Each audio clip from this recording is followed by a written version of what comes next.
Olha, mais um partido decide neutralidade, o partido do Centrão, o Podemos, que é presidido pela Renata Abreu. A Renata Abreu fez uma manifestação hoje sobre essa decisão de não ter aliança e nem candidato favorito para as eleições presidenciais desse ano. Ela fez uma crítica dura à polarização política e defendeu diálogo e busca de soluções concretas. Vamos ouvi-la.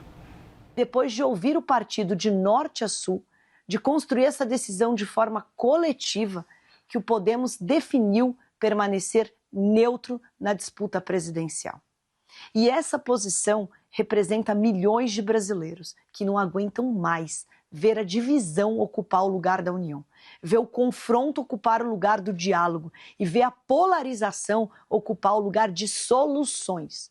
Nós vamos continuar trabalhando com independência para construir pontes, para promover o diálogo, para defender soluções concretas para os desafios do nosso país. Mais um partido optou também pela neutralidade, o União Brasil. Essa decisão foi tomada na Convenção Nacional do partido. A gente já tem essa notícia no site da CNN, está aí para vocês verem. O presidente nacional do União Brasil, Antônio Rueda, divulgou uma nota dizendo que a Federação União Progressista, que é a união entre a União Brasil e o Partido Progressista, resolveu liberar os seus filiados para que eles escolham quem apoiar nos estados. E também o candidato à presidência que melhor se ajustar às articulações regionais e locais. Então, o Centrão como um todo, gente, decidindo pela neutralidade. Isso tem repercussões políticas gigantescas.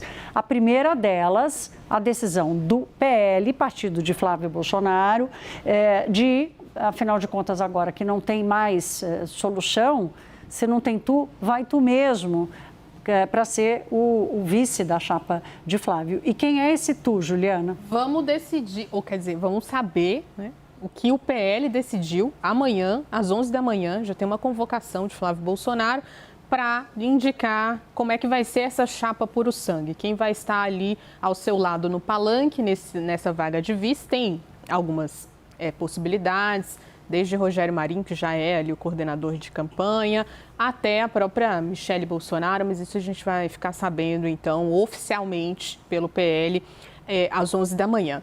Então, o que a gente teve nas últimas horas? Todos os partidos do Centrão, todas as possibilidades de um lugar, uma conquista ali de vice ao lado de Flávio Bolsonaro foram por água abaixo. Podemos, União Brasil, Progressistas. O Podemos, inclusive, hoje teve uma reunião mais cedo. Renata Abreu ouviu ali integrantes de todo o Brasil para entender exatamente qual seria a decisão. E aí me contaram que hoje, mais cedo, a reunião foi com deputados e candidatos à Câmara dos Deputados aqui de São Paulo, capital.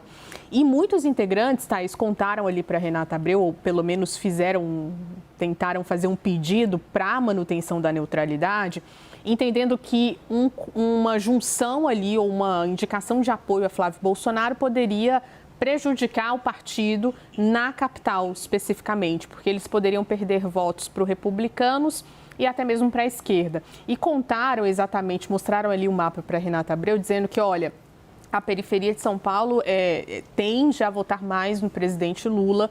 Então, é aqui que a gente precisa agir, não tem como a gente se amarrar a um candidato como Flávio Bolsonaro. Então, ela acabou ouvindo e medindo, tentando calcular aí o peso político dessa indicação. Vamos lembrar, Renata Abreu, que ali durante a convenção chegou a ser citada por aliados de Flávio Bolsonaro como alguém que poderia ser, eventualmente, a vice numa ligação PL-Podemos. Essa lista de mulheres possíveis, né, que agora acabou restando uma, né? Vamos ver quem será. Agora, o quanto essa neutralidade geral do Centrão atrapalha Flávio Bolsonaro, Pedro?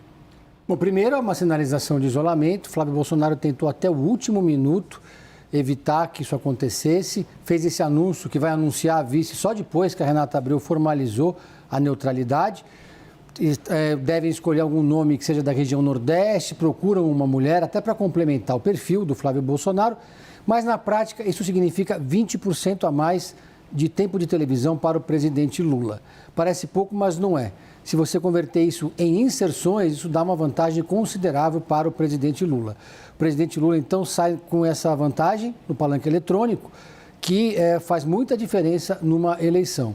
Além disso, o presidente Lula tem uma capilaridade política maior do que o Flávio Bolsonaro. Com o apoio de algum partido do Centrão, ele não ganharia apenas o tempo de televisão, ele ganharia estrutura política nos estados e também reforço no caixa para a eleição presidencial.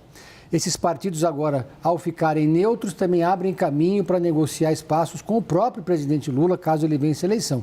Quem fica neutro agora, no primeiro turno, se cacifa para escolher os melhores espaços quando acabar a eleição. E se o Flávio vencer, também ele vai precisar do apoio do Centrão, então acaba ficando tudo em casa. Claro, o Centrão mais do que nunca está dizendo, olha, eu vou estar do lado do vitorioso, não importa quem ele seja, até porque também o sintoma, gente, da configuração do poder hoje no Brasil, em que o Congresso Nacional, quem tiver a maior bancada, vai ter acesso à maior quantidade de dinheiro, não só das emendas, mas também do fundo eleitoral, do fundo partidário. Então, aqui tem uma decisão política com um objetivo muito mais claro do que a gente imaginava, né? Não é uma indefinição, é uma decisão objetiva de ter acesso ao orçamento público no Brasil. Pedro, eu volto com você, porque tivemos hoje também o anúncio do Aécio Neves, que deixa a vida pública, não vai concorrer a nada?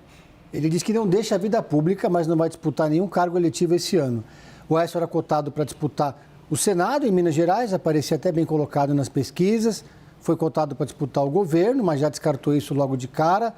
Lá atrás, chegou a ser apontado pelo Ciro Gomes como candidato a presidente da República. Chegou a flertar com essa possibilidade. Decidiu não concorrer a nenhum cargo eletivo pela primeira vez em 40 anos.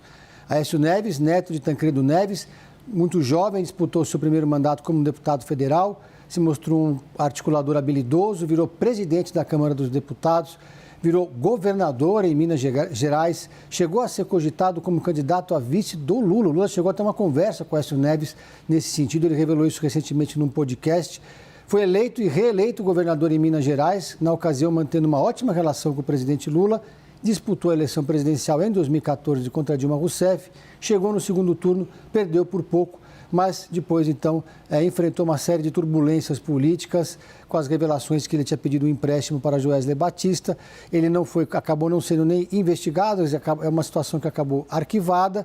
Ele volta para a vida pública, elege-se deputado federal, assume a presidência do PSDB com a missão de fazer o partido superar a cláusula de barreira, um partido que governou o Brasil, já foi uma hegemonia política da oposição, agora tentando sobreviver, e o Aécio agora diz que vai se dedicar a essa missão em 2026.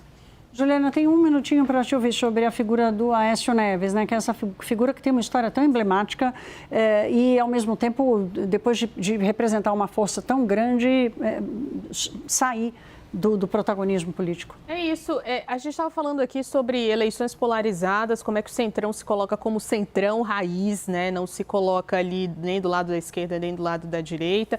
E a gente vê isso na ideologia, né? No caminho ideológico dos partidos. Aécio Neves, ele sempre esteve nas articulações internas, né? Apesar de não estar ali numa linha de frente, num cargo. E esse ponto é essencial, mas eu acho que, resumindo aqui, né? Fazendo essa amarração final, a gente está falando de eleição polarizada entre Flávio Bolsonaro e o presidente Lula, o Centrão saindo de cena, olhando para um poder muito maior a partir de 2027.